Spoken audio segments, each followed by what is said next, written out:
నమస్కారం. నేను చందు. మళ్ళీ తిరిగి రాదు ఈ క్షణం. ప్రతి క్షణం విలువైనది అంటారు. ఈ క్షణం గడిచిపోతే మళ్ళీ తిరిగి రాదు. విచిత్రం ఏమిటంటే గడిచిన క్షణానికి, ఈ క్షణానికి ఎంతో తేడా ఉంటుంది.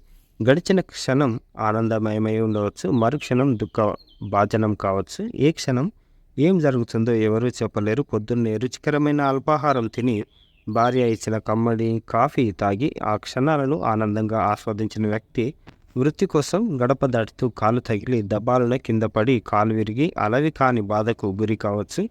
చేతిలో పైసలేని ఒక వ్యక్తి ఆకలితో నకనకలాడుతూ రోడ్డుపై నడుస్తుంటే మిత్రుడు తారసపడి ఆనందంతో గుండెలకు హత్తుకొని రాబోయి అలా వెళ్ళి టిఫిన్ చేద్దామంటూ కడుపు నిండా ఆహారం పెట్టించవచ్చు.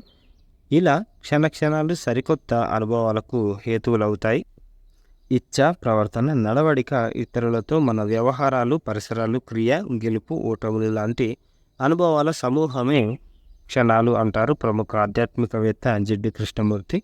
మన భవిష్యత్తు ఎలా నడుస్తుందో చెప్తామంటూ జ్యోతిష్యులు వస్తారు.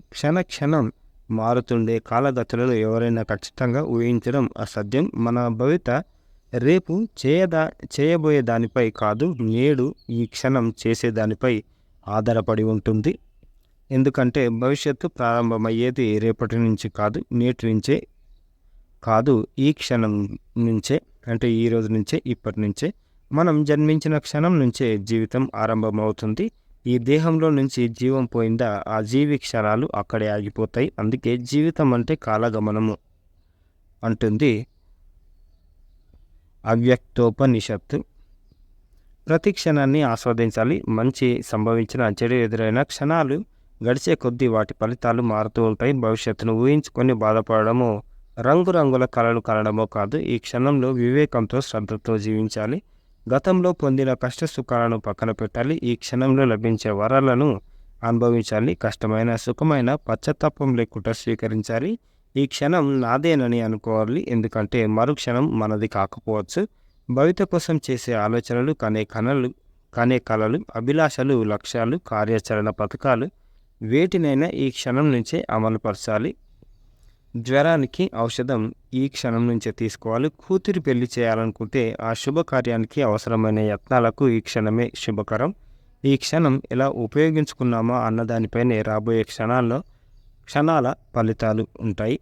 నిన్న అన్నది గతం, రేపు అనేది ఎవరు ఊహించని రహస్యం. ఈ క్షణాలు ఒక బహుమానం. వాటిని ఆస్వాదించాలి. చింతించడం వల్ల నిన్నటి బాధ తీరదు.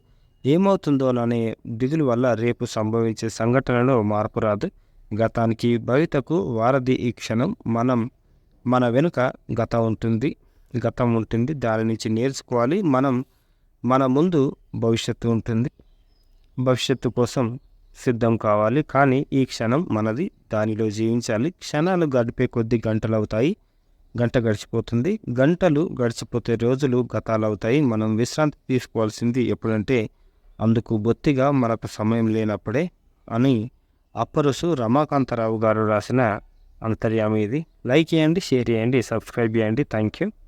ధన్యవాదాలు.